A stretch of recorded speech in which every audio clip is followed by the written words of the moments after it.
Hi, welcome to Chapter 7, Part 1 of Class 6th History NCERT textbook. In this chapter, we are going to read about Ashoka, the emperor who gave up war. A region ruled by an emperor is called an empire. Basically, empire is a kingdom which is huge in size. So instead of calling it a kingdom, we call it an empire. When you look at an Indian currency note, you would notice that there is an image of 4 lions on it. Have you ever wondered about the history behind it?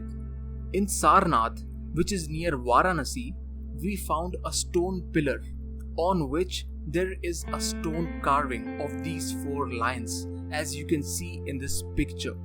This carving is called as Lion Capital, and this pillar is known as Ashoka Stambh, because this pillar was erected by one of the greatest ruler in human history, that is Ashoka. Stambh is a Hindi word for pillar. This was not the only pillar erected by Ashoka. There were many of them, and on all these pillars we find inscriptions, that is his ideas related to Buddhism and life, which he wanted to spread amongst the people. Talking about his family lineage, his grandfather was Chandragupta Maurya, the founder of Mauryan dynasty, born around 340 BC, and his father was Bindusara. Both of them were great rulers as well. You must have heard about Chanakya Niti in politics and administration. Chanakya is also known as Kautilya and was a minister and advisor to Chandragupta Maurya. He was a very wise man, and his teachings are followed even today. His ideas are written in a book called Arthashastra.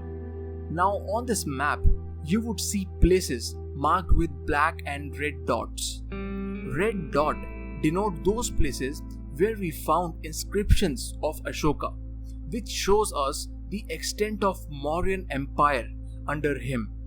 Black dots denote important cities like Mauryan capital Patliputra, that is present-day Patna, Taxila in present-day Pakistan, and Ujjain in central India. Taxila was the only gateway to Central and West Asia, because in north we have Himalayas, and in west and south we have Indian Ocean. Ujjain was also an important city because it lied on the path from north to south India.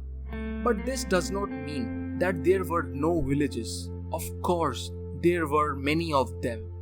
Farmers and herders used to live in those villages. In central India, we had quite a big region under forest cover, so people used to gather forest produce and hunt animals here. Due to difference in topography and climatic conditions, people lived different kind of lifestyle in terms of food and clothing in various parts of the country. How are empires different from kingdoms? Empires are much bigger in size than a kingdom, so due to this, it would need a larger army to protect it from threats and more number of officials to collect taxes and tributes. Now let us see how the empire was ruled. It's not easy to control such a big empire, so it was divided into various segments. The region around the capital city is the most important of all, so it was under the direct control of emperor. Whereas in other parts, emperor usually sent his royal princes to govern them. Officials were given the duty to collect taxes from common man. Messengers traveled to and fro with the message of emperor, and spies were told to keep an eye on officials so that they stay loyal to emperor. As the empire was huge, the Mauryans controlled most of the roads and rivers so as to use them for transport and collect taxes and tributes from people using them. These tributes could be in any form depending upon the region. For example, South India is famous for gold, and northwest region of Indian subcontinent is known for good quality blankets. whereas people living in forest area gave forest produce as tribute to the emperor. What is a tribute? A tribute is basically a gift to show respect or gratitude, but we cannot clearly say that whether it was given in fear of emperor or simply as a mark of respect for him.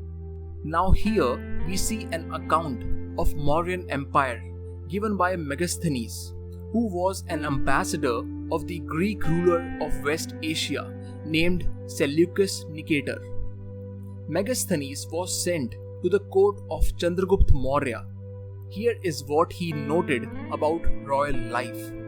Just have a look, as it is not so important from an exam point of view. So as to keep the video short, I will stop here and cover rest of the chapter in the upcoming video. Till then, take care, bye bye, Jai Hind.